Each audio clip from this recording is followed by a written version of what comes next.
were doing a podcast with other people in the Samurai Brotherhood, and No, not with people from the Brotherhood. oh no, No, they're a group of friends. I also work at a place called Float House down in Gastown. oh I see. Okay, It's a group of friends that I work with from there, or a group of yeah, friends I know through that place. yeah. Actually, to make it less distracting, I'm just gonna sit on the patio. Okay. Hopefully, not get too distracted. Yeah, it's a nice day to be outside, man. Yeah, no, I was gonna go for a walk, but I was like, oh, let's just maintain that stoicism and that self-reflective. All right, so should be coming through clearly. Second. All right. Whenever you're ready, I am ready. Whenever you are. What? So tell me your name. I don't know your whole name. My name is Owen Thomas. All right. What do you do, man? So for the past decade, I've been working off and on in the film industry as a grip and as a production assistant. I first started off as a production assistant, and then I gripped, just making ends meet, I guess, and random videography, photography gigs. But yeah, haven't.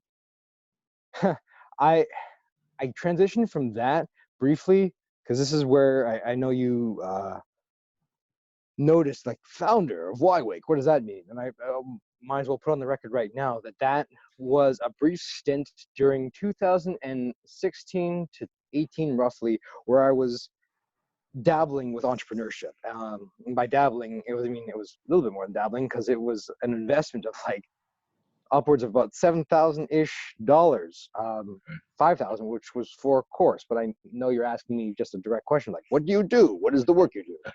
And so I could say, as a tradesman, that I work in the film industry, and I work in the film industry, kind of setting up lights, lighting technician, and while also doing videography and photography.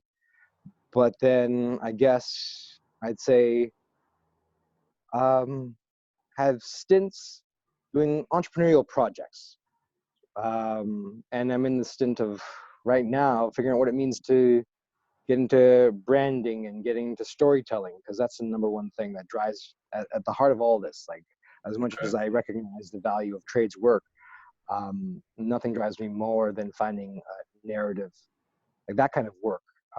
Drives me more than anything. Storytelling, cinematic storytelling. Yeah.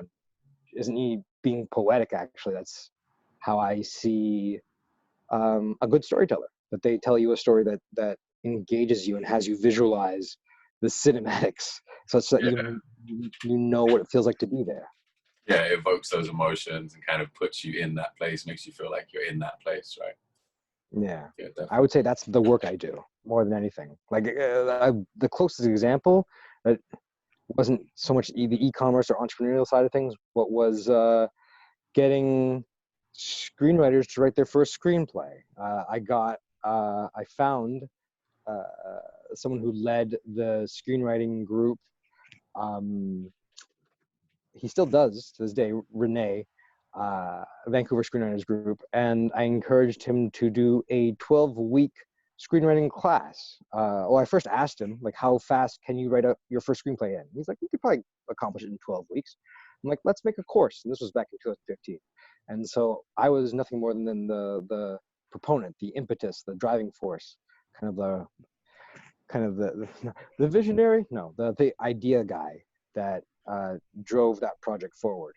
Yeah.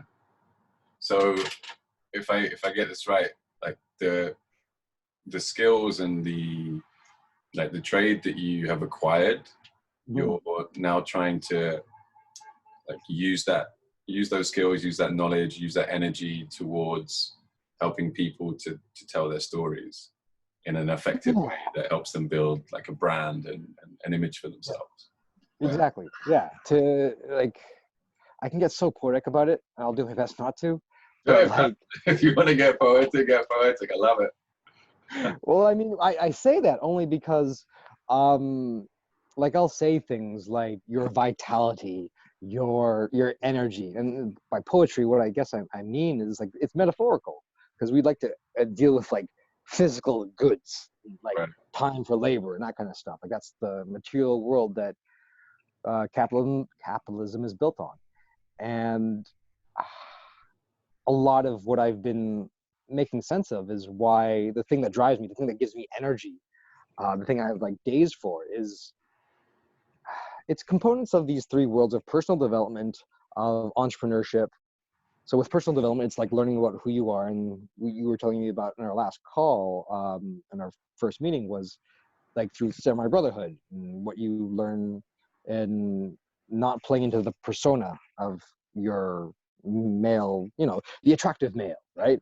And so if I am potentially the persona of the whimsical, bombastic, crazy ADHD, like scatterbrained person, how do I not play into that? And so then you have entrepreneurship, which then gives you a kind of a almost like a scientific model of how to approach business that helps you get away from the the narrative of business being like greedy and evil and whatever moral derisive, divisive, downcast perception that I definitely had. Like I was definitely raised with this like salt of the earth. My dad's a professor. Yeah, I could go on so many tangents right now. But the third part, filmmaking, like the thing that I have always loved from the get-go. Yeah. Meaning, like since I was a kid, I always used to pick up movies for my parents. Like I will, in my family, there's me, my brother, who's 4 years younger than me, and then my parents. And thank God, I feel grateful that we all stayed together. That as much as there was lots of arguing, because my dad's white, my mom's Chinese, and so there's cultural clashes, and my mom's can be a hothead, and so my dad can be very self-righteous. So I bring that up because family time was movie time, was picking out a movie that everyone loved. So I would be in charge of finding the right narrative, the right story that would help coalesce potentially a combative time. So, Yeah, great, man. Yeah. So how did you find your way into the film industry? How did you do that? Almost completely by accident. Do you mind if I actually walk and talk? Or do you think that's going to be disruptive? Yeah, get up, walk around if you need to. Yeah. Vancouver here, we don't get much sunlight, and when we do, got to soak it all in when you can. So how do I find my way to film? Well, it's weird. So I went to university, and I said the only way I can get through university is if I am studying film. It's like studying ice cream almost. Which by the way apparently is also a major. So it started off. I can believe that in Canada, man. Right, no, like in Penn State also has a creamery. So apparently Ben and Jerry's comes from they came from Penn State, which was interesting. But that aside, sorry, I just started. I had a horrible or amazing, however you want to put it, cry session with my dad just now because I've been interviewing him, similar to the way you're gonna be interviewing me. But okay, to answer your question on filmmaking or how I found my way into it, start off with me thinking that my bachelor's was gonna land me this job somehow, and of course it didn't. I'm sure for some it did. For me, it didn't. The one thing that I did do was I worked in a TV station. I was a local TV station for a year as an assistant editor and camera operator. So I was TV for a year. It was through an internship. And then I decided to go to Vancouver because I was in Pennsylvania. I went to Penn State. I decided to go to Vancouver because my brother, I could sense, was struggling through university. So I thought I'd do the right thing, and well, the right thing to me, because I was also, raised with a family first mentality. Whether right or wrong, I don't know. I've definitely been told that, figure out yourself first and then figure out others or feel like you can help others. And so me being, I guess, I finished university, so I can help my brother through university. I don't want him to struggle through it. But what I didn't know when I came here to Vancouver was that it was a film industry and that I had a cousin that was in the film industry as a greensman, which is the guy who's kind of in charge. Anytime you see trees in the background or anything to do with greenery, that's the greens guy. Like he's carrying around trees, or like trees are on stands, or he has like leaves, like if you have leaves on the ground, because it's fall, you know, he's in charge of all that. So he worked in that department, and he helped me get into the union. So that's how I got into the film industry. Okay. And along that time, were you like be working on other projects simultaneously, or when did it kind of begin? When did you begin to move into that world of wanting to find a way to express yourself? Finding a way to express myself. Well, how do I put this? The same way that I guess this is being recorded and we want to put out our stuff to the world. I think when you're watching movies as a kid, I mean, so many, it's pretty universal to say like everyone wants to have some form of attention. But like for me, it wasn't even about the attention. It was about the transformation. You'd watch a movie and maybe, and that's where the idea of the inception came from, where I remember maybe the movies that affected me deepest were there was like 2 or 3. You know, watch The Matrix, or watch Hook, or watch Jurassic Park, and you're transported to this other world. And you know, so it was that belief, that desire, that vision, that impetus. Like I remember when I was in high school, I thought maybe if I go to NYU, I'll be around like Scorsese or those kind of kids, and I didn't get in because I didn't even put it in my application because I was so I had so much skepticism. Like I wasn't like one of these kids. I did play with a camera briefly, but I guess I had so much self-doubt, and that's still something I'm working through to this day. That's where personal development comes in. That's where Samurai Brotherhood and Men's Group and Conscious Relationship comes in, where it's like a tool to really flesh out all those demons, all the unconscious mind, Jungian psychology and the shadow and all that. So yeah. You want to ask your question again? I might have gone too far off topic. When did you begin to explore how you want to express yourself, and how you started actually building the path that you want to take in life? Yeah. So how did I explore that? I guess it's always been just like the same way you have this curiosity in any this old stranger, and vice versa. Actually, I wanted to ask you after this if I could return the favor and interview you. That I genuinely wonder, like, where that comes from. I said it was the movies I watched, but I think curiosity, just like some people can look at a piano and they see Chopin and Mozart and it makes sense to them for whatever reason. I've pinpointed definitely has something to do with my mom, who has very little regard for what people like hold themselves back from. Like she's the kind of person that will approach a stranger while eating dinner and say, "Oh, that looks delicious. What is that?" and not really think to herself like, maybe this is imposing. It's just like, it's a delicious thing. Why wouldn't they talk about a delicious thing? I just want to know about the delicious thing. Yeah. And where my dad, I could see my dad's face, and he'd be like, either he'd be laughing at the thing, or he'd be like, you know, he's Canadian, so he'd be like how you'd expect any Canadian to be. So I think your mom and I would get along really well. Probably, yeah. No, I mean, and so that's where I got it from, I think, more than anything. Knowing that it was more than, well, it's weird because it was always coming with this juxtaposition. So it's not that I always knew that it was safe, but I knew that there was always more to be gained through curiosity and just putting yourself out there than and experimenting, trying ideas. Like I knew that conceptually, but I guess it still takes a while to implement that, right? Because you have your thoughts, you have your ideas, you have your desires, your visions, but to manifest them, man, to do that on a day-to-day basis, that's divine. Yeah. So then you started Ywake. Yeah, I started it briefly on the concept of I had this vision of like we have all these beautiful photographs.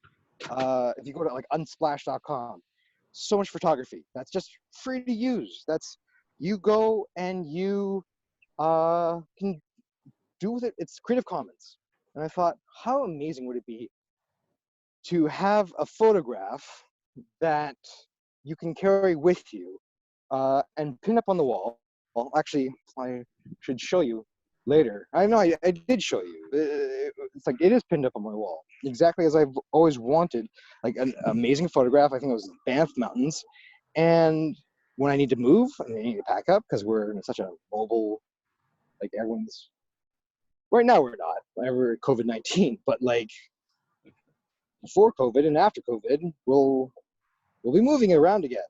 And so to be able to carry around these towels and put them up on your walls, they're microfiber towels, so they have multi-purpose to them. My concept was to print photographs, like studying photographs on microfiber towels, and use that as artwork and also use that as a towel. But it didn't pan out. So that was Ywake, I guess, on a physical level. But then even beneath that, Ywake still exists in my conceptual mind as a platform for really getting to the heart of like this three-pronged approach of approaching life, to make sense of it, to mediate your way through the chaos, to really be able to tell a story, whether through a photograph or whether through whatever creative endeavor you're in, to reflect more light into the world. That's the poetic side of things. Yeah. So what did you, what was the problem that you faced with? Oh, it was organization. The same way I can present to you all these ideas at a very speedy rate. And actually, interesting enough, my mom, she's on the production side of things. She's in China, so she can get in with the factories. So production isn't the problem. Conceptualization, vision isn't the problem. But like we produced, we put them all out. There was like 1,000 maybe in the Amazon factory. But then organization, like marketing, the thing I was saying at the beginning of this call when it came to the weeds around business and all the stories that might or might not exist in one's head of how one relates to business, being seen as a business person or seeing oneself as a business person. I wasn't aware of how much I hated it. Like I wasn't aware of how much, not just the databasing, like what's the like production order, what's the ISBN, that's for books, but what's the product number of this one style? And unfortunately, I didn't start slow. I started just like, I went all in. And so, that failed because I couldn't keep track of all the separate products. So it didn't work out because there might be one towel that was off, or someone would buy, some were bought. There was definitely some bought, but then there was like, that was the wrong one because it was mislabeled. And then I froze because I was like, return it, but then I don't know which one's which. And then I was always on the phone. Like for that year, I was always on the phone with Amazon, just being like, what's happened? And I know partly was my fault. They said it was the factory's fault, and I couldn't work out I couldn't work it out. So lesson learned, and moving forward, it's really starting really simple, starting lean, starting with like, what I'm pivoting to, I guess, is a digital product. And by digital, it's like information, which is interesting because on another level, it's easy to say like, well, information's free. You can't charge for information. I'm like, well, any book is charging for information, given how you can make sense of it. Definitely charge for information. 100%. There you go. But some I people want to would say stop that's you for a second. So if I'm hearing what you're saying, it's the tangible things related to business and running a business that you don't enjoy as much as like the ideation. Let's say you enjoy the ideation and like seeing how to make it grow, but like the day-to-day runnings of it, they're things that you want to delegate. There's some things I need to delegate, and more than anything, I need to understand the system, or at least how to interact with the system, because I didn't have one set up. I didn't have any spreadsheets. I didn't have any of this data organized. So someone asked me about a certain product, and I was like, well, it's the green one. And or you got to know the number, the spec, and then like that was infuriating to me. I can, yeah, the day-to-day for me, I would love if it was more interacting with the customer. When it's business to business, like, so even the concept, as long as the conceptual side, if it is business to business, results in a positive implementation, um, I can't, yeah, I can't deal with minutia that is like spreadsheets and facts and figures that has no tangible. I'm not directly. I don't know how to frame that, but you hit the nail on the head when you said I should. That's something for me to delegate. Some people do that very well. Yeah. Yes, for some people that's like they get off on that, or it's Yeah. automated. Um, Yeah. and you definitely strike me as somebody who is much more into the whole like philosophy of the business, the like obviously creating that brand image, working on the relationships with customers, working on the relationships with everybody who comes into contact with that business. Yeah. And that's those kind of people are very much needed in business. And Well, thank you. like it's for me, I completely get what you mean. I'm one of those people too. Like I much prefer to be in the interaction areas of the business rather than like the nuts and bolts of things and the paperwork Yeah. and everything Yeah. behind that. Yeah. That's definitely like putting in that groundwork and Mm. being able to organize all of those fundamentals is not a very strong suit for me. Like I would love to have a little helper who's there just to be like tracking everything and making those systems more efficient all the time, Mm. so that I can just deal with, like just interacting with people and having fun with people and Yeah. trying to create that the image that I want to share with people, the story that you want to share with people, right? That's 100%. what you're much more focused on. 100%. So, That's exactly what I'm working on. Exactly. so how are you working on something else now? So yeah, it's interesting. I've slightly pivoted to Waking Works, and I've been learning about digital marketing. I mean, I had to for the physical product. What's waking work? But Waking Works, for me, the first iteration test of it. I mean, it's still too early to tell what it's going to solidify to be, but I have a lot of mini projects. One of which is the like interviewing my dad and walking him through this like rough 24 question framework that I gave him.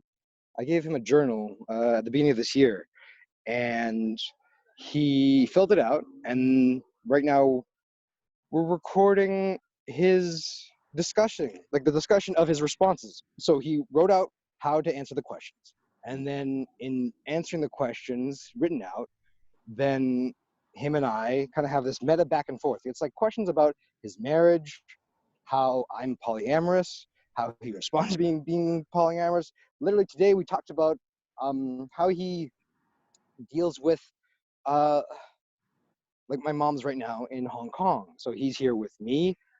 He's gonna go back next month, and I wanted to know, like, one of the questions, we're in question 17 right now, is how he deals with missing his wife.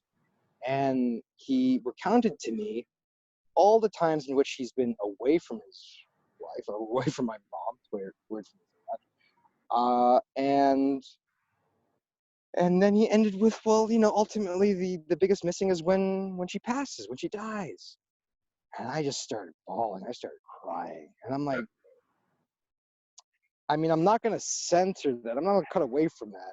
And that's kind of part of this whole process too, to come to terms. That was one of the many reasons, the impetus to this project, which was to have that conversation with people. Always say, have a conversation with your elders.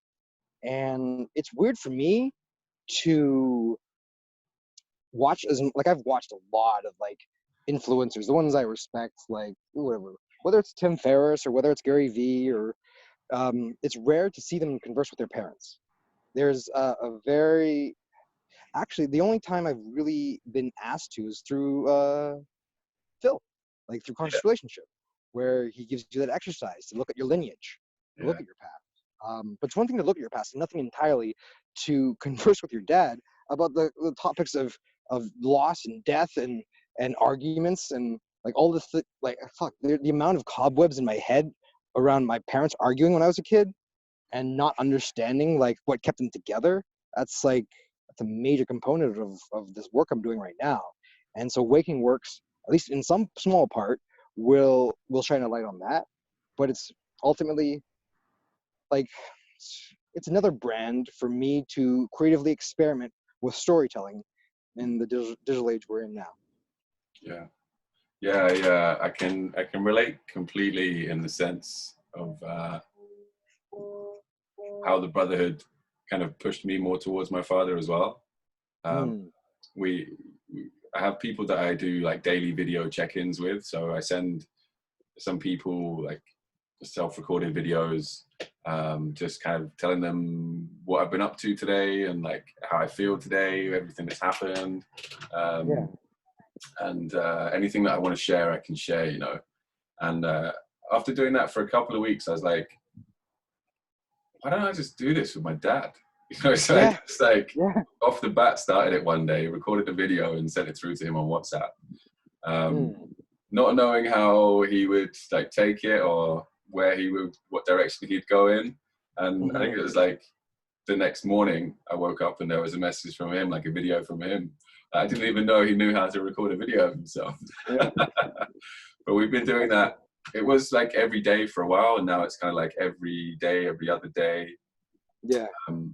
But it's definitely something special, especially given that like I haven't lived in the UK since 2012. I've been moving around the world, lots of different places, and that makes it very difficult to explore the depths of relationship with people. And I want to have a deeper relationship with my family. 100%, that's what I want to do. I want to like get through all of the like family nonsense and like stories within your past that kind of people hold on to.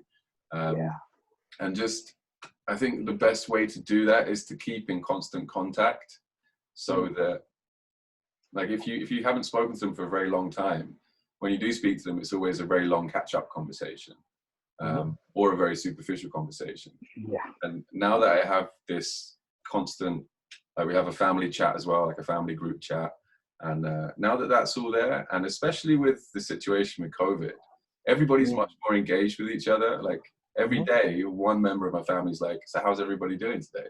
I'm like, "It's fucking great," you know. Like now we can joke and laugh, and it's it opens it up for more real communication, because everybody's connecting with each other much better, which is something I'm really grateful for of the situation we find ourselves in, is that I've found that in so many other places as well.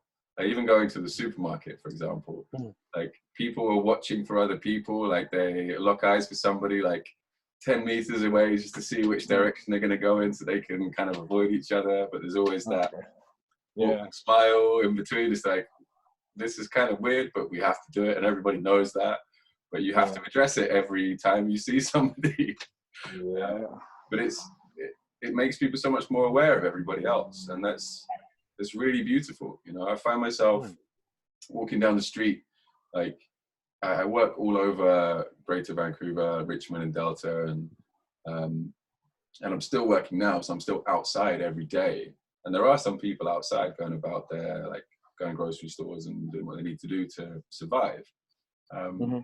And most people say hello, you know, like that's definitely something that's significantly changed.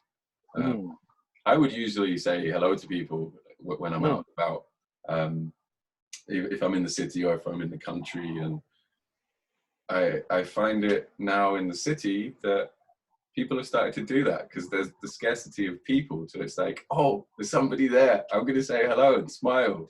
You know, I'm going to have this, I'm going to enjoy this moment of human interaction, no matter how minimal I know it's going to be. And maybe that's a factor of it, because they know you can't really stop and interact and like get quite close to people. So it's much easier for people to just be like, oh, hey, good morning, good afternoon, you know, that's it. But just that is enough. Just that is a beautiful thing. Yeah. So this thing that you're doing with your father, is it something that you eventually want to share with the world in some way, or are you going to use it No, like literally just talking about that with him right before this call, where he was saying like, so if other people ask you to do this for them, because he's already anticipating that whoever sees the thing might appreciate what I've done for my, well, not really done for my dad, but rather done with him. But the thing that, yeah, to answer your question directly, yes, obviously, yeah, I will be sharing it with the world. Yeah, I think that's something that can be really powerful for people, to see, you know, just to see a father and a son connecting in that way. I think it's going to be really inspirational for people to want to do that within their own families. You know, I hope so. Yeah, it just like it opens it up. There are lots of people who live that way, but the kind of intense communication that this obviously gets for you and your father is something that I don't think most people engage in. You know, it's not like people go to their father or a daughter goes to their mother. Maybe they might do a daughter and a mother a lot more frequently than a son and a father, but you never have like a set kind of communication time, you know, like, and well, I mean, kind of structured as well. With the set communication time, let's say like, so with my dad, there was set communication time before COVID, before he came here, but like much like what you said, your set communication time, it's like, and he would say the same thing, that you're already in motion in the day, so even talking for an hour on some subject that's pre-described is never really enough time to capture what you're going through and the questions you have and all the cobwebs of your past or present. So do you already have an idea of how you want to share this with the world, and what you want it to be, what kind of effect, how you want it to serve people? In regards to serve people, I think you already hit the nail on the head when it's like to open channels of communication. That has been clear from the get-go. Whether they do that is beyond me. But what were the other parts of your question? Yeah, like how you want to share it with the world, and how do I want to share it? How you want it to serve. So how do I want to share it? Well, I mean, that's the part where digital marketing comes in, and actually where it was very easy for me. Like before we started recording his answers that he wrote up in the diary that I gave him, that was the question I was trying to answer. I was like, okay, so there's COVID right now, like there's like I did a Google Trends search on like China, Hong Kong, COVID. Like my dad did this search too. He actually, the first time I've ever had a conversation with him about digital marketing, where I saw his research via Google Trends, which I thought was kind of interesting. Like insofar that most times when he tells me about publishing anything, because he's a professor, so of course he'll tell me that like chances are not many people. Love it. I don't know if you can see that. Yeah, you gotta talk to the sun. Gotta do it. Gotta do it. I'm gonna sit down. The All-Father. This is the son communicating with the All-Father.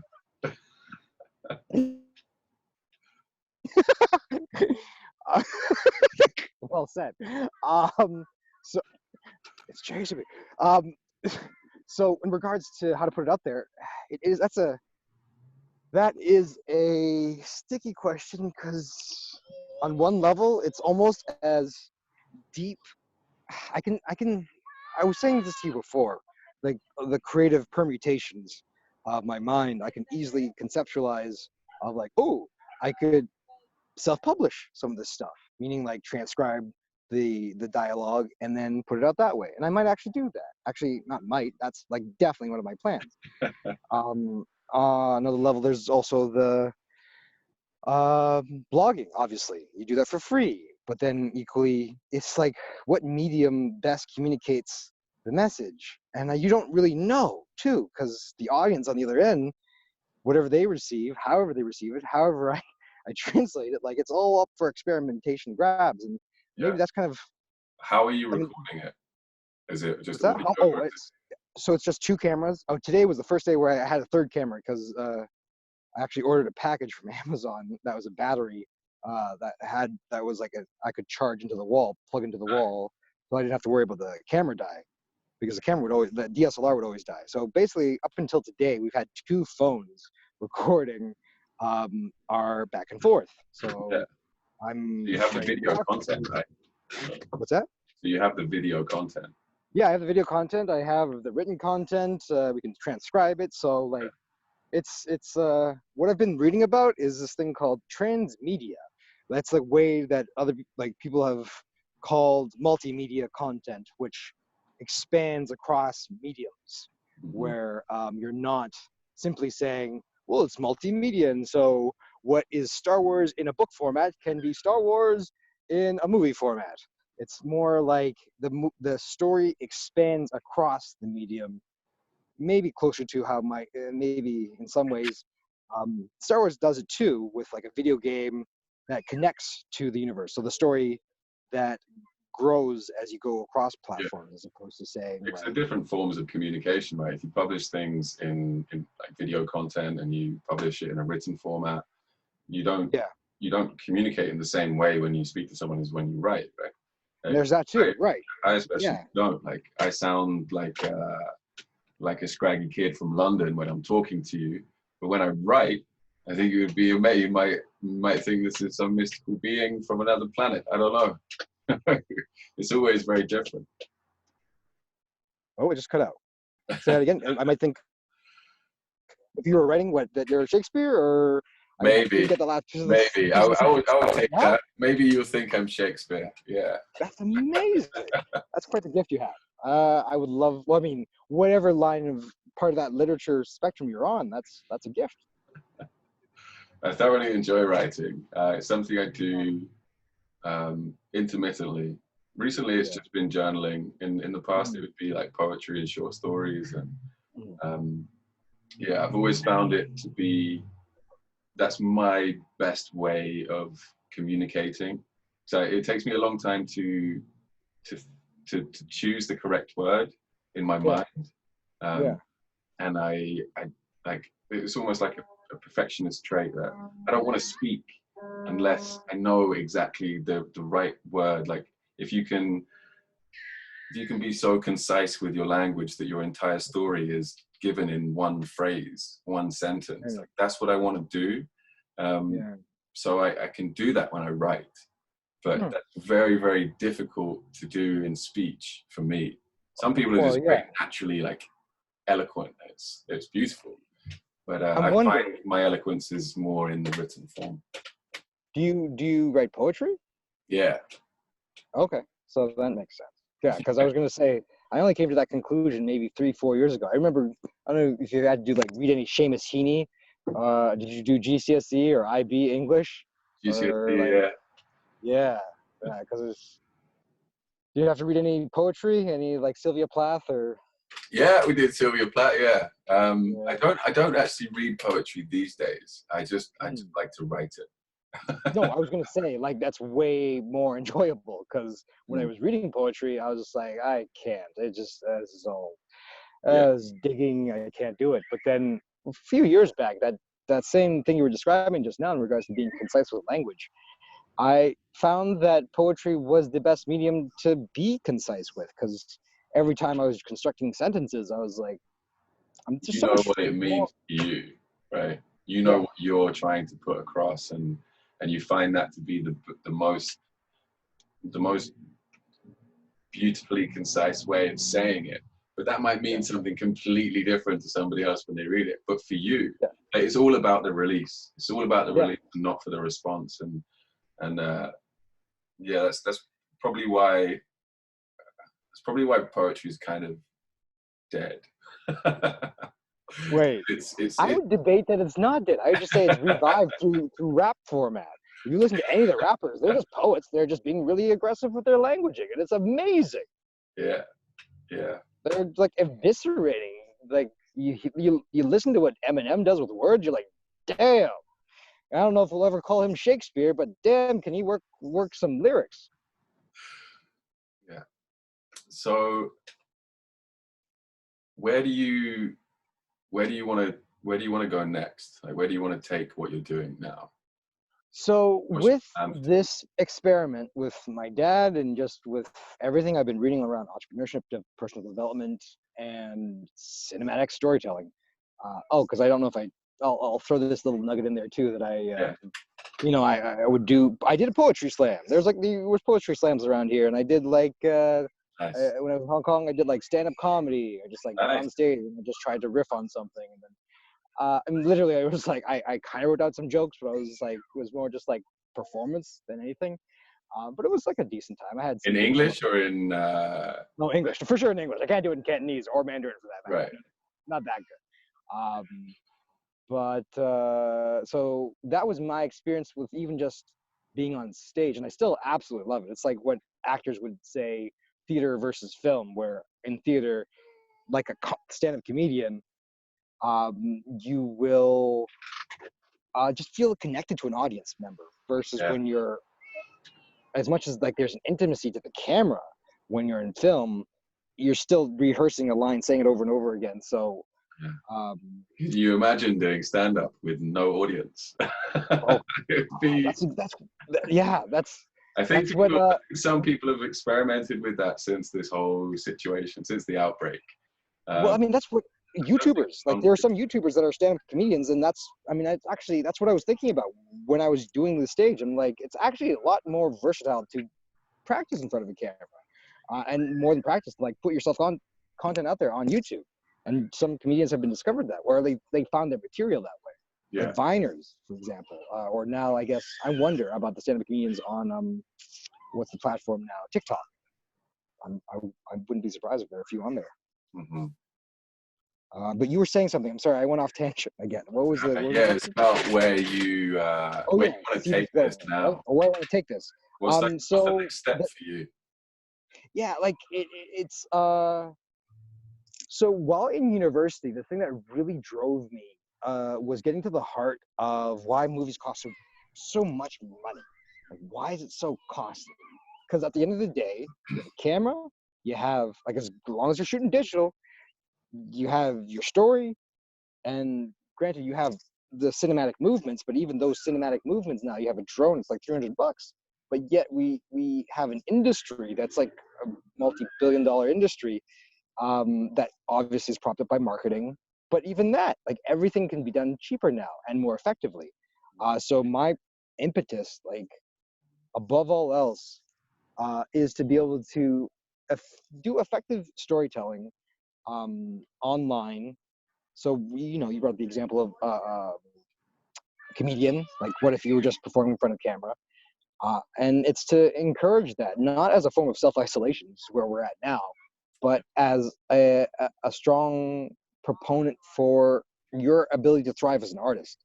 The more you can iterate, the more you can put yourself out there and say, whether it's comedy, whether it's a monologue, whether it's a script, whether it's a song, doesn't matter. Whatever your modality is, to share that digitally as the stepping stone to showing up in a way that's consistently the, it's not to say you shouldn't ever connect personally, but I'm saying anytime that an artist complains or is a starving artist, I would recommend that they take a step back from their pains and their sense of suffering.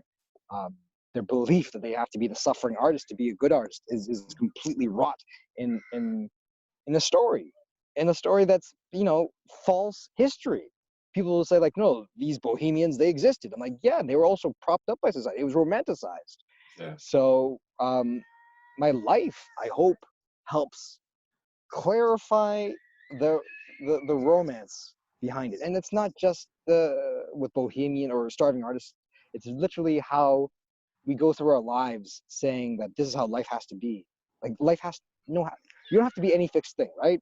If yeah, I can leave this life, like prior to leaving this life, if I can like help in that narrative that you are no fixed thing, that you are not, that as T would say, with like, be total, be holistic. Like, don't think of yourself as like a floating pair of eyeballs. Yeah. Keep exploring yourself. Yeah, keep exploring yourself. And so, like, where is this going for me when it comes to like a micro level with my dad's story? Is that's a vehicle. That's a first iteration, I guess. At least in large capacity. It's not like a simple blog. It's literally like a 24-part series of videos, 24 questions that I need to like jiggle together and recombobulate, discombobulate, and edit together and publish in the multimedia format, transmedia format, and see. Are you reaching out to people at the moment for help in any way?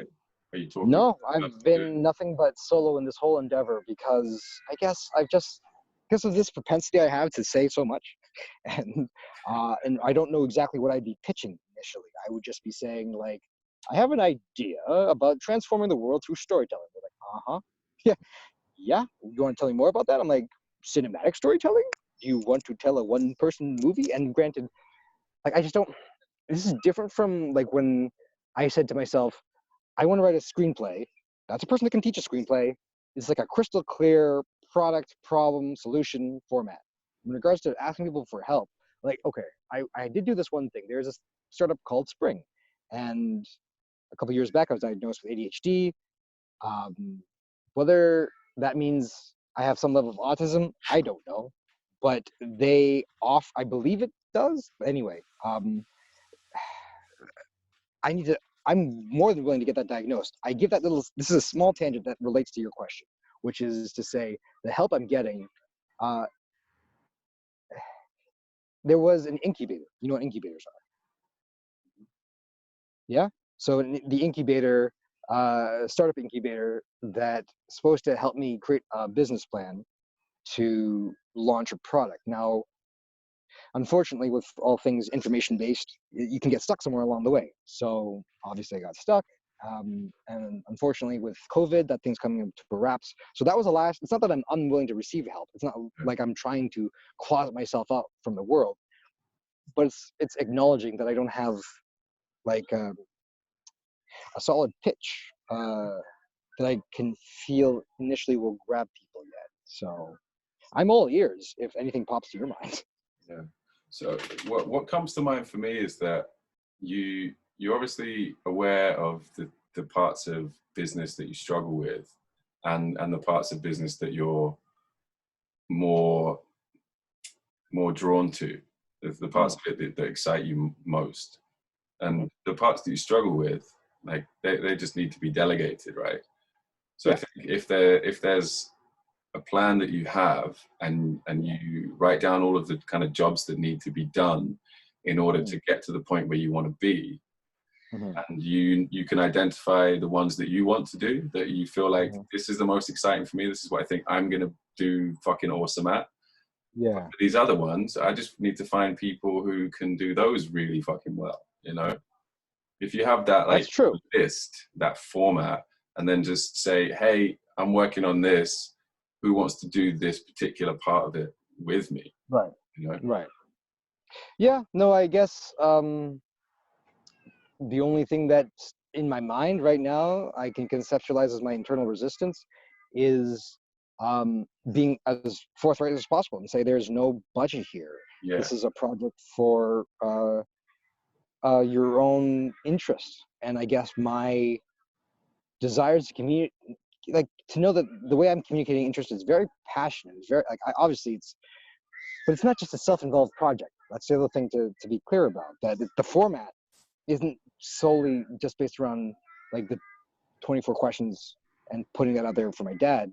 It is kind of a format to vitalize storytelling. I said this thing to a friend once in the sauna. This was like not too long ago.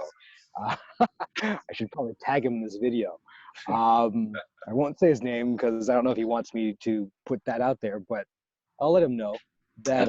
You weren't in the sauna with him during quarantine, right? No. This was like that'd be a whole nother. No, this was like a month ago or two. And anyway, we had this conversation about storytelling, and I said how important it is. He's like, why do you think it's important? I'm like, well, I want you to think about like how you think about yourself. And if you think about yourself, if from the get-go you say, I'm not that important of a person. Like we tend to say that about like, being humble, not want to self-aggrandize, because we've always been taught, generally speaking, unless you've been raised to be somewhat more like Trump, who has the best words, the best thoughts, and the best way of being. He makes everything great again. Best in general. He's just the best. He's the best. Anyway, unless you're of that caliber, then you tend to diminish yourself. And I feel like without getting into the weeds of personal development or convincing anyone of any book to read, to just work on that act of what Jordan Peterson calls self-authoring. I mean, I like that. I like to be creative with that word, to know that you have like an authoring agency, that you have the ability to have agency over your authorship, and that the more authorship you demonstrate, the more you become an authority in how your life goes. Yeah, you design yourself. Pretty much. And it's not self-aggrandizing. It's just an act of not just authentic. It's through authenticity that you gain an ownership, and you gain because there was this study done on power, because everyone tends to hear like, ooh, influencers, and they just want to assert their power on people, and they want to say how great they are. I'm like, no, you're completely missing the point. That there are people like that. I've already named one, but there's equally the act of just the ability to say no, the ability to have a stance in your life, to say like, this is how I'm going to run my life, as opposed to you telling me how to run my life. Yeah. So, so you know what you want to do. Yeah. You know why you want to do it. Like I know why. the story is there for you, right? And how you want it to serve people is there too. Like you want what you're doing to be able to like inspire people to connect with each other, essentially. To connect and to share themselves in a way that isn't just about belittling themselves, that sees not divinity, but without calling it divine, because we tend to have some difficulty with that, but to see their story as ever unfolding. Like even as I like interview my dad, and I've always heard this in his voice, this like finality, like this is just how things are. We seem to think of ourselves as these. It's that quote that I remember I came across when I was 25, or right before I turned 25. I don't know if you've heard this before, that people live until they're 80, but are buried by the time they're 25. Have you heard that before? No. Yeah. Well, that shook me, because I couldn't wrap my mind around it. Because Say it again. Sorry. I said people live until they're 80, but they're buried by the time they're 25. So we're buried. Right. Well, not maybe we are, maybe we're not, but like the notion of like, it had me question, like, why would someone say that? Like, why do I find that to be so profound? And it's like, it kind of comes in tandem with like, you look across, if you ever had that voice in your head that says like, everyone's a sheeple, everyone's just like trying to be popular, or like anytime you start making grand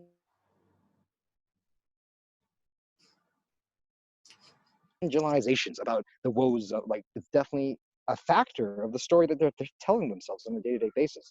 So yes, it is like what you were saying, connection has a component to it, but I feel like, I mean, it's weird to say what comes first, because what comes first, the chicken or egg? I think on the large part, definitely how one relates to oneself, so that conscious relationship. But it's like, it's a multi-tiered facet where like you start pulling at this thread and the whole thing starts coming undone. Yeah. Right? You can't kind of, I think a lot of times that's the way our mind works. It's definitely how like the masculine energy works. Masculine energy, feminine energy, masculine, feminine energy, like always Always lying down. Everything. Yeah, everything, and it might even seem conflictual, but it's not. To know that what might seem as paradoxes, conflictual ideas can coexist without negating each other. It doesn't make them crazy. I think as some men have a hard time really grappling with that. They want things to be like, no, it's this or that.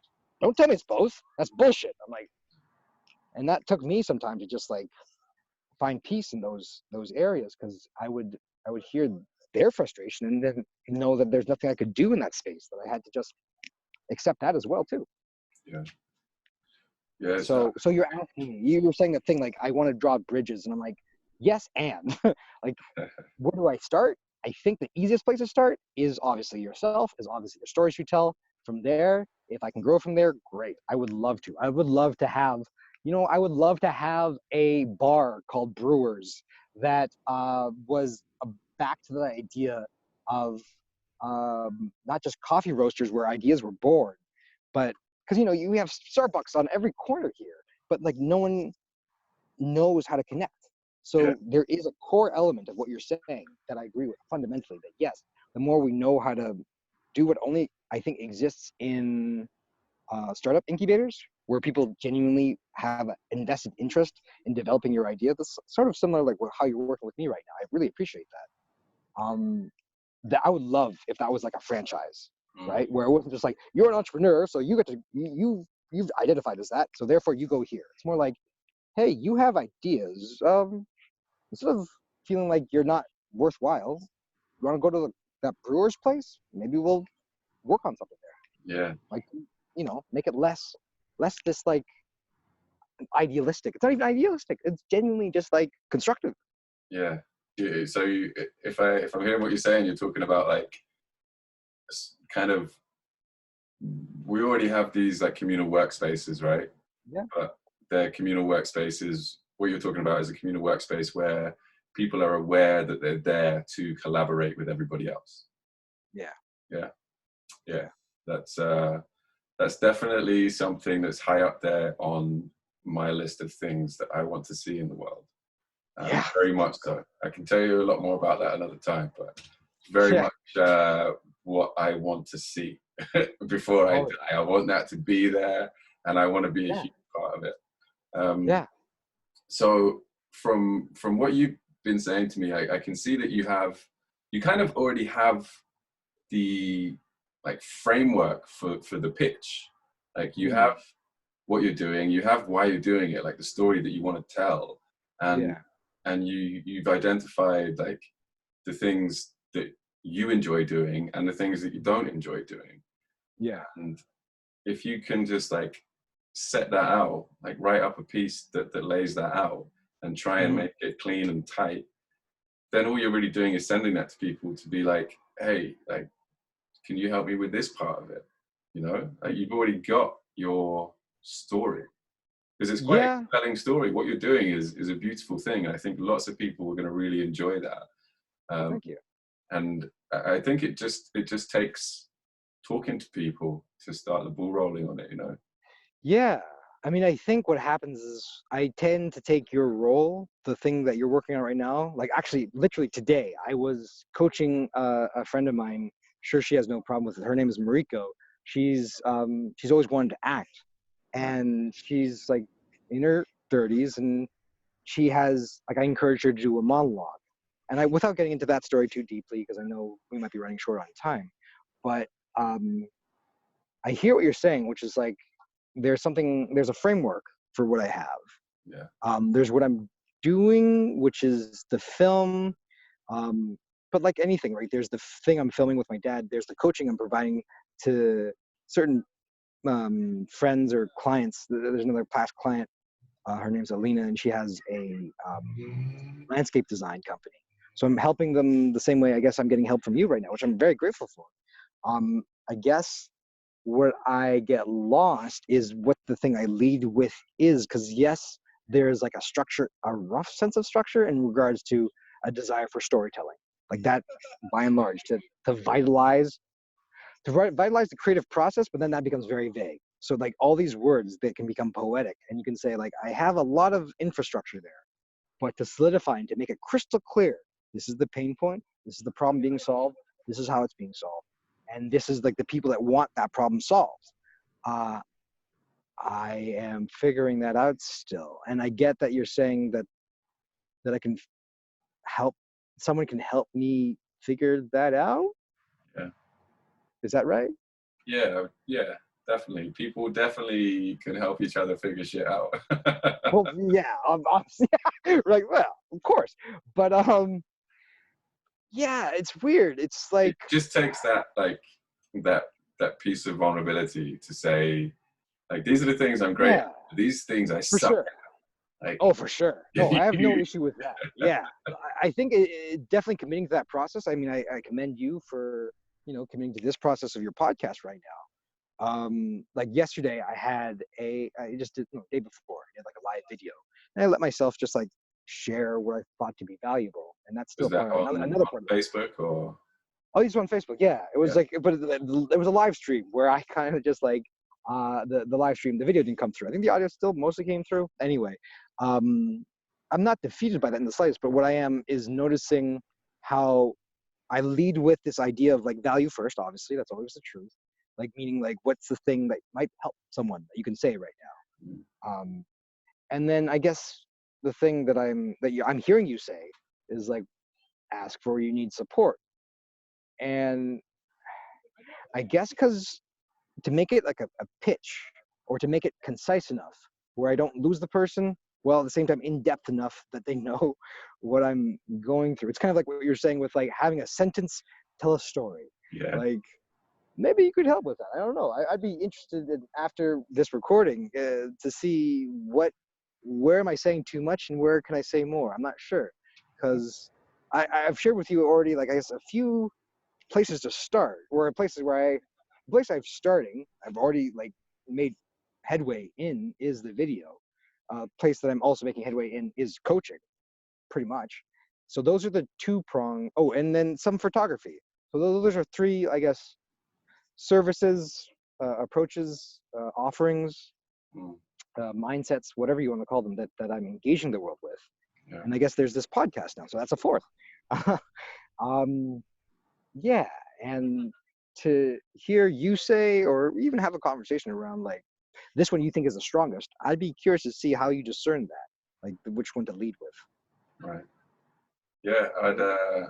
If you want to make up like the initial piece that you would pitch to people, I'd Yeah. happily look over it and. Well, sure. I mean, I think the next part is deadlines, obviously. Like you're like, oh yeah, we'll make the thing and then do it by this thing, and then there's progress. So Yeah. definitely there's been a lot of time. Well, last year there was like a lot of, how do I say this? I checked out. I disassociated, and I think I'm pretty much done with disassociating, which is nice. Yeah. Yeah. Have you We ever also have a disassociated? lot of time right now, right? I mean, Yeah. well, most Yeah, people we do. anyway. Exactly. This is the crazy thing. Like we all have time now. And I've been talking to a few of just my closest friends, like closest meaning just like people who live close to me. Like, obviously social distancing, but still like asking them questions. Like, you have all this time in your hands. Do you want to work on the creative project? And they're like, no, just kind of chill it. I'm like, fair. All right. Yeah, cool. Some Yeah. people just literally just want to take this time to be like, I don't need to do anything right now. It's all good. I'm getting like 2,000 a month anyway from the government. I'm just gonna enjoy myself. I do enjoy it, exactly. I'm just like, okay. I sure. It's also a reminder, like, Owen, you need to chill. I'm like, yeah. I mean, fair. Grabbing a beer isn't wrong. I like beer. I prefer to work on things, not even treat it as work though. To really like the way you play tennis. You're enjoying yourself. There's a volley match happening. And you're like, ooh, that's kind of interesting. Like tweaking on things. Yeah. I don't know. Yeah, personally for me, like going out, socializing, drinking, especially, those things are my primary avoidance strategy of everything Yeah, in life. it does feel that way. It very much feels that way. Like you have something like that's what I'm trying to say too. That everyone's got that fire somewhere that's been maybe really deep down repressed or suppressed, right? And I'm love nothing more to like rekindle that. Yeah. But sometimes there's people just like, nah. Yeah. It's like when I'm at home, I'm confronted with myself. There's nothing that I don't do things at home that are an avoidance of things. It's a place where I kind of confront things. Other than doing exercise, I'll do exercise just to like, I have to. Yeah. But everything else I'm doing at home is like journaling, talking to people, and working on my shit. Yeah. And I know that's what I do at home. So to avoid doing that outside of this isolation period, I would just go out. I would leave my house. But for other people, it's kind of the opposite. When they get home, they have all of their distractions there. They have like their TV, computer, internet, Netflix. So like, I think that people now who are at home are like, I'm in my world of distraction. This is I can enjoy these distractions now before I have to go back to real life. There's still people saying like, hey, this is one of the few times, because everyone's like, they might be feeling stir crazy, right? And so you have a lot of influencers that are saying like, you know what? Get on your phone. This is one of the few times in history that I'm going to tell you to be on your phone, and it's good to be on your phone, which is stay connected. Yeah. Well, not just to stay connected, but to like watch whatever. Yes, sure, you could look at it that way, but I think they're usually saying it from a level of like, oh, you're always on that thing. It's bad, but now it's just like, oh, if you're feeling crazy, it's like the way to stay occupied in your mind.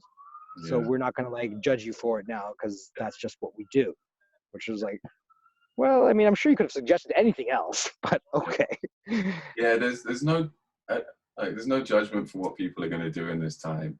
I feel that it's a huge opportunity, and a very critical habit forming time, because you are at home most of the time. Most people are at home most of the time, and that's kind of where your habits come from. Like, it's where your external world comes from, like the way that you are in your home, how you live your routine life leads on to how you live your life outside of your house. So it's a really opportune moment to like get that squared away. That's kind of the way that I'm looking at it anyway. Like it's okay. So now that you're not busy, like, and it's like, yeah, no, I'm not busy, but I just want to chill. I'm like, okay, fine. You know what? Fine. You do you. And so it's also me learning who to engage with, and that's all. I teach their own, and I can sense the inner critic within me, and it's taken me a lot of energy and years to just say like, no, everyone gets to have their piece, and because I have certain friends that are like, this one friend, he's doing his startup. I think he's in Dubai or something. I know he's always working, hustling 24/7. So it's like, I guess I also want to add that level of clarity that that's not what I'm saying either. This isn't about working nonstop. This is entirely to do with just feeding the fire that sustains you and fulfills you, as opposed to feeling like, well, I can't shut off. Like that's the other part of it too, where it's just like, well, it's easy for some people to say they are at home, and there are people that our hearts go out to all the medical workers right now. Like it's amazing that the oath they give, and that the sacrifices, the dangerous places they're in right now, and they're putting their lives at risk. And I'm not that person, and I'm amazed by people who are that person, that they are that. And where my mind sometimes gets trapped or gets overly empathetic, because that was something else for me, my mind to get aware of too. Have you ever heard of this thing called being too empathetic? Oh, that's what we're saying. Something like, have you heard like the bad parts of empathy? Yeah, when you kind of take on people's emotions onto yourself, and you can't identify that they're not actually your emotions. They're just sensing from other people. Exactly. Yeah. And I hope no one's doing that right now. I hope. But it's like, it's an easy thing to do. There are so many empaths in Vancouver. Oh my God. So much judgment, so much criticism, so few it's the one context to say so few self-aware people. I'm just like, ooh, that sounds bad. Like when it comes to making self-aware like this thing, but it obviously is the first step towards growth. If you're not self-aware, you're always going to be trapped in some shitty mental game. Yeah, and this is especially a unique time that we're going to have in our lifetime where that is possible. It's like when you first leave university or you first leave Yeah. school, and you have this period in between being like an adolescent or a very young adult in that Yeah. structured environment, and then kind of like I went and traveled for years. I still am. Like I'm still Yeah. going. Yeah. I'm just like basically trying to set up roots now, but So in that you are setting up roots in Vancouver? Like that's your I'm plan? Or? trying to, yeah. Wow. Fingers crossed they let me stay. What made you choose Vancouver? It's the place where I've experienced the most personal growth, and I hated it when I arrived, and I now love it. So somewhere that can have that, and also like the external world that you're part of is, and your internal world are like mirror images of each other, really. And that's Mm-hmm. why I hated it when I first got here, because I hated where I was. I didn't Oh. know what the fuck was going on, Hmm. and to be in a place like this, it's very competitive, and there's a lot of, you can perceive a lot of disconnect in this city. Mm-hmm. For sure. Oh But yeah. I think that's a lie. I think that's just a facade. There are very effective ways of connecting with people here, and lots of people here who want that and need that. And I Yeah, feel like it's yeah, a special it's a place. weird. It's sticky. It's very sticky. That sense of like what you just said in regards to the people are disconnected. That's an initial superficial judgment that's very easy to throw out there, and people will agree that like we're clicky here in Vancouver. You hear that a lot, but then equally you look at what the habits are, what self-awareness is, and this idea of being, um, you know, even when you're together, you're apart. That just by being around each other doesn't necessarily mean that you're connecting. So it really gets kind of you focusing on. It's weird. Like there's in most parts of the world I've traveled to, there seems to be a larger focus on the necessity of socializing, which is why it's easy to criticize Vancouver because people will be more spontaneous and almost more open. Yeah, But then with that closure, you're almost forced to become more self-aware, potentially, yeah, hopefully. Um, yeah, exactly. and yeah, that's what I mean by sticky. That it's like it's a sticking point to criticize, but it's sticky in regards to like it makes me almost wonder whether there's a potentiality to be less codependent in Vancouver Yeah, because of just people's independent ways. yeah, It's like basically, I relate Vancouver, at least in all jest, but with all my heart. I was like, it's like a wet cat or something. Like sometimes they seem very miserable, but like, or like not always wet, but just like a cat. Like everyone's just to themselves and they're kind of sly, but they're friendly and they might like nudge up next to you, but then they'll go away. And it's like, it's never aggressive. Let's put it that way. Sometimes that's why I say the wet cat, because it's like, if you're too bombastic, then it's like then it's grating.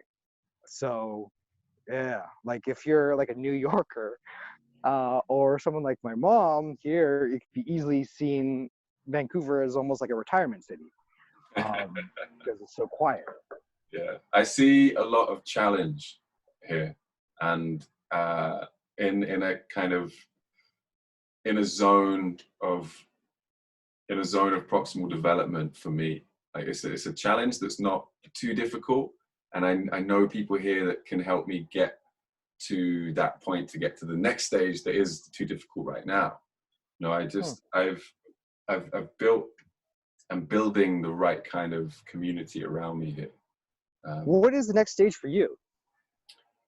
Uh, what we're doing now, what we're doing now is still the next stage. It's like still pushing me out of my comfort zone, um, and there's a lot of work that I'm gonna have to do outside of like this moment of communication to kind of put this out there um, and tell the right story, tell the story that I want to tell.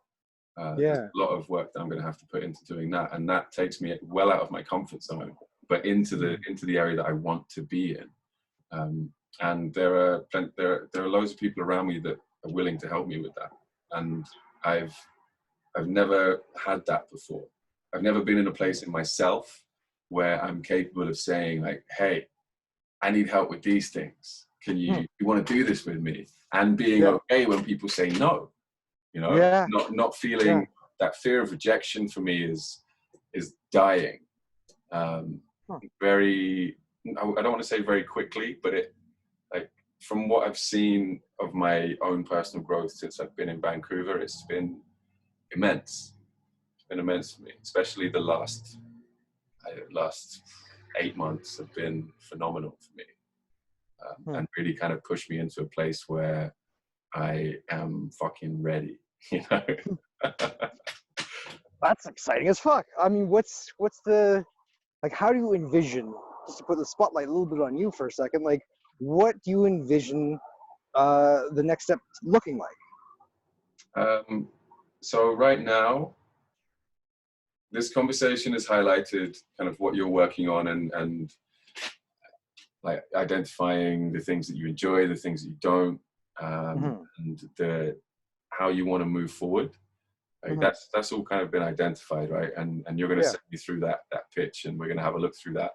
And you send me the pitch. Like, that's going to be, because I can review this footage, and I can tell you the things I'm working on, and I can tell you things I like and don't like for sure. In regards to the things to move forward with, it feels somewhat divergent beyond just calling it Waking Works, beyond just giving it an umbrella of like a place to experiment with ideas. Like, that's pretty much my approach right now. Yeah. In regards to the pitch to give you, I guess I'm still, like, it's not clear in my mind how to deliver on that, to be honest. And I can see myself just kind of like holding myself back and not actually completing on that. That it's not even a promise I'm trying to make with you, but like that I would love to fulfill on that availability. That sounds like an amazing opportunity. I just don't know how to give you a pitch that you're like, this is clearly a pitch, and this is clearly saying something that can make sense out of it. That's okay though, man. You can just send through anything that you can materialize and send it through. All right. I mean, going back to your question of like what the next stage is for me, it's throughout all of these conversations that I'm setting up for the next 3 months, and hopefully into the future, is then kind of identifying and helping those people connect with the right kinds of people who are going to be able to help them. It's all about creating those networks with each other. Exactly what you were saying earlier about walking into brewers and being like, hey, who wants to work on this? That's exactly what I want to do, is facilitate that. That sounds awesome. If somehow through this conversation that ends up happening, my mind will be fucking blown. I don't know how or why or what kind of cosmic divine intervention craziness, but like, yo, that would blow my fucking little mind. You know, that because that thought has been gestating in my mind since, probably since I heard that TED talk to understand where coffee, like what coffee used to do. Yeah. You hear that TED talk before?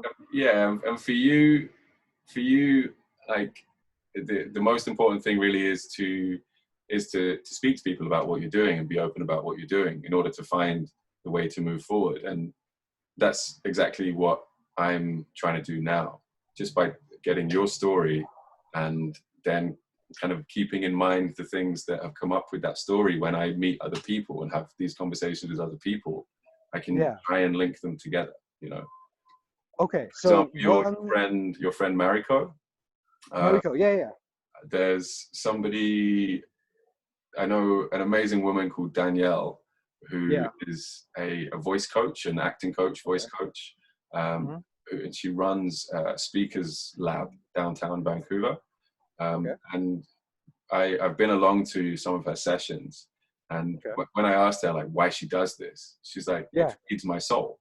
You know, anybody who feels like that about what they do for a living is somebody that I want to like put on a pedestal somehow and be like, hey, look at this person. They fucking love what they're doing. Like, come and get what they're offering, you know? Hell yeah. That sounds amazing. But like, so, okay, it's almost like you're not quite a promoter, but you're a what's the word? Manager, I guess.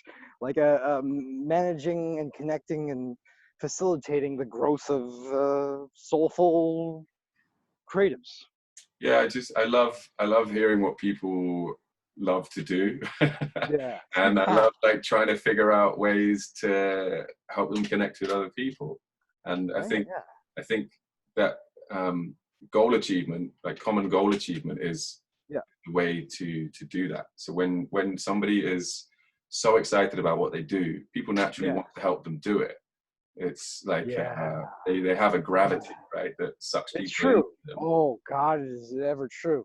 Yeah. So And just kind of yeah, help to increase that field of gravity and then help them to flesh out particular goals or ways of working with each other is going to help them connect and help them grow in their endeavors.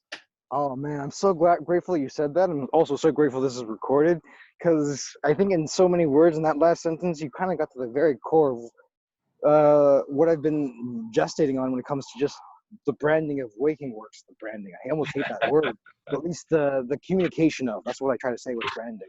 Just literally effectively communicating what is Waking Works, like, because in 2 words, my dad kind of smiles at it. I ask him what his thoughts are, and he's like, well, Waking Works. I'm like, exactly. So there's that element, but then equally similar to Ywake, but Ywake's, I guess, more philosophical and analytical approach. Waking Works is that thing you had just mentioned, which is to allow for the when you speak from your soul, like you provide your solution from your soul. Like that's that gravity, to amplify that gravity. Like I've always seen the ripple effect of that, Yeah. and just as awake of your life, not simply being awake, but just the ripple effect that you're providing your solution does to the world around you, transforms the way they perceive reality. We've all experienced it. We all experience it through movies. We all experience it through the people who are amazing public speakers. But it's to it's to close that gap that we have, at least in my past, and I've heard my friends say that's like, oh, that's just them. That's that's that's some genius out there. I'm like, dude, fucking genius, that word is a thing that happened to people. It was something the daemon, like just to make those thoughts evident as opposed to make them seem like they're crazy. Like it's such a weird thing. That's the weird trick that society plays on us to make us believe that people that are geniuses are out there, as opposed to a spirit that every now and then, comes through us. Yeah. Yeah, you just have to tap into it, right? Yeah. Um, Yeah. yeah. So you close the gap and you connect people, and it happens more and more. That's how I see it, for sure. Like it's to first off believe in the thing. It's, I guess, self-awareness and belief, willingness and awareness. Self-awareness, belief, Perfect. willingness, awareness. That's a lot of things, I guess. I think we can stop recording there. That's great, man. Thank you. Yeah. All right. Well, no, it's been amazing. I guess what I'd like to know before we like bring it to a sharp close.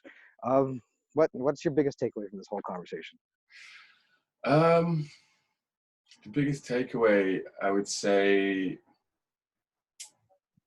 it's been very helpful for me personally to practice verbalizing what I want to do. So I'm really grateful that you kind of flipped this on me a little bit and were like, what is it that you want to do? And I do speak about it from time to time. There have been periods of my life where I've spoken about it more frequently. And every time I do, it becomes clearer and clearer. So thank you for that. No, that's amazing. I'm grateful that you have that openness and that willingness to share. Because far too often, like a therapist, you'll ask them a question, they'll be like, "Well, what do you think?" I'm like, "You didn't say what you thought yet." I'm like, "Son of a bitch, slippery little fox." But it's also their job, so I can't fault them for it. Obviously, if they talked about themselves too much, then they wouldn't be therapists. So no, thank you for sharing that. And I guess I'll follow that up with the thing my biggest takeaway is Yeah, please is do. knowing your enthusiasm. Like I didn't get to say this in the call, and I'll say it now, that I don't know how effortlessly you wrote that first message, because like I've been on Shapr for quite some, well, at least a year or two now, if not three, and like I have this tendency. Sometimes I treat it like whenever I've been on Tinder, just like, sure, I'll meet everybody. You all seem amazing.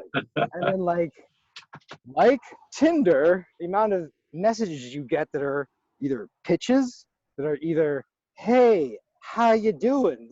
Or like, um, Level marketers. something, you know? And I don't know how you managed to muster up the words. I mean, maybe it's the inner Shakespeare in you that you were saying, but it wasn't even poetic. It was literally just like, you know, it was exactly concise, but I mean, it got to the point and it Yeah. cut through all the BS. And I was like, yeah, that, I mean, I think because I could read into the enthusiasm. And maybe that leads me with a question too. So I want to really acknowledge you for whatever it took you to write that message, because that was really cool to get that after like being on that app for like 3 years maybe, and this is the first time I think someone's reached out in such a like a compelling way. Yeah. You know, so that's really powerful. That's a strong gift you have. That's a strong command of language that, yeah, I haven't gotten that message ever. Really, you're the first. So good job. I don't know how you did it, but that's amazing. Appreciate it. And that leads me to the question, like, was it, I wonder, it leads me to the question, like, was that something I put in my bio? Because you mentioned briefly founder. I'm like, oh, I should change it. I have. I'm like, founder sounds too prolific. Sounds too big right now. I did originally put it because I was like, I made the thing. I got to put down. I found the thing. I found the thing, and then it fell apart. So Yeah. anyway, but like, what was it that created that message? How did that come out of you? Yeah, it was just the fact that from your profile, I saw that you were. It seemed like a self-starter. It seemed like somebody who's doing something that they coming from themselves rather than like joining somebody else's band. And those are the types of people that I want to talk to. Well, thank you. Wow, that's like, wow. As rare as it is to be a person that feels like they're isolated, it's just as rare to find someone that appreciates the kind of shit. More often than not, it's like, this guy sounds weird. He talks too much. He seems kind of crazy. And if you can hear the clarity through that, like that's pretty cool.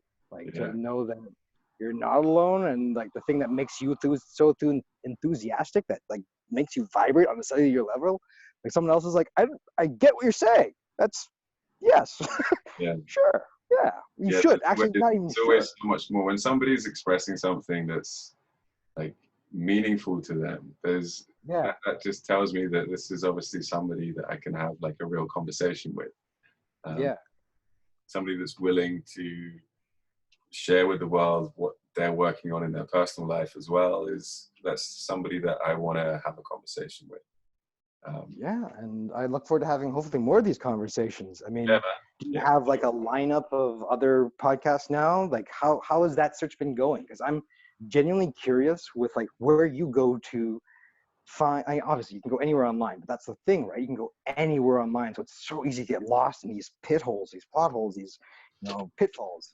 So do you? I guess maybe to end this thing, because I want to know this too. Like, where would you recommend searching? Would you just like keep swiping through Shapr, or is there certain spots of the interwebs, of Reddit, whatever, that you're like, this is a good I've been using Shapr, obviously that's where we met. And so far the other people that I have lined up for this weekend and next week, they've come from Shapr as well. I've reached out I don't know if it's a fair amount, a little bit on Facebook. And my plan over this weekend is to, I don't know if you can hear me, you've frozen there. Oh, okay, you're back. Okay, great. cool. Okay, so most of the people have come from Shapr so far. That's where I've had the best engagement because it's one-on-one, because I believe because it's a personal message. And the issue with Facebook is that it's to a large group, and there's anonymity on that. It's not very personal. So I haven't had any engagement so far in all the groups that I've posted in on Facebook. And what I'm planning to do this weekend is reach out to people that I know through Meetup, who are like community builders. They obviously, whoever organizes meetups is somebody who is very interested in bringing people together, you know. And Yeah. I know a decent amount of organizers through Meetup, and I'm hoping that, especially during this time when it's quite a bit of downtime, I'm hoping that they're going to Yeah. be up for having similar conversations as this. Cool. Well, power to you, man. I look forward to, I guess, hearing what comes of your future conversations. I guess what's the best way to stay in touch? Can stay in touch. I'll get your number when this is offline, and just through Okay. WhatsApp's probably the best way. WhatsApp. All right, we'll do it that way. And yeah, keep me posted. I'll keep you posted, and I'll make sure to send you my confangled ideas as I scramble to get them together. Great, man. Great. Yeah. Do you want to put a date to this? Like, when would you say is I don't know. I mean, I know that we're all doing this fly by the seat of our pants, but times, schedules, they tend to help. Yeah. I would say this weekend. Weekend? Okay. Yeah. I'll reach out to you this I weekend. can't see any reason why it'd be Longer. Yeah. Just do it this weekend, man. Yeah, sure. I'll send you something this weekend. And yeah, look forward to taking it forward from there. Great. All right. Well, thanks a lot. Yeah, it's been amazing. And I guess I'll see you in the not too distant future.